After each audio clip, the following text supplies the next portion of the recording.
Today on the Stay at Home Chef, I'm showing you how to make my slow cooker green chili pork stew. This recipe actually comes from my slow cooker cookbook that I wrote forever ago, but this will never go out of style. This is a classic green chili pork stew that's heartwarming, it's delicious, and it's inexpensive to make. First, you want to dice 2 pounds of either pork loin, or you can use country-style boneless pork ribs, which do tend to be a little bit cheaper, and they do end up shredding in the slow cooker. But if you want pieces that hold their shape and have chunks of pork in there, then you're going to want to choose the pork loin. Then place this all into a 5 to 6 quart slow cooker. Next, peel 2 large russet potatoes and dice them into 1-inch cubes as well, just like your pork.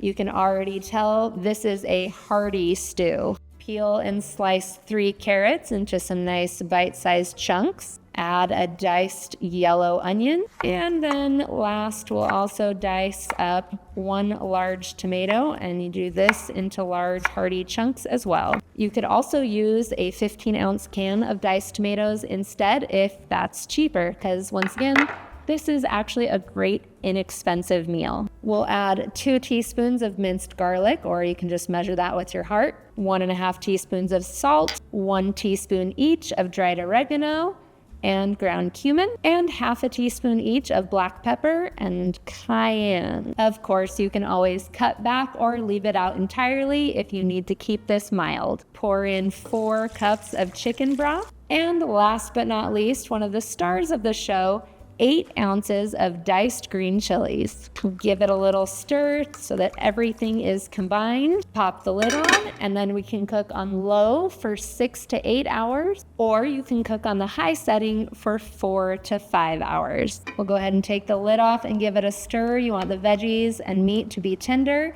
And if you want, you can add in a cornstarch slurry to thicken things up. You can add a little pop of color and garnish with some freshly chopped parsley, but you, my friend, are ready to eat. Thanks for watching. You can find the full written recipe in the video description. Be sure to subscribe, like, and follow, and check out the rest of my videos where you can find hundreds of restaurant quality recipes you can easily make at home. We'll see you later.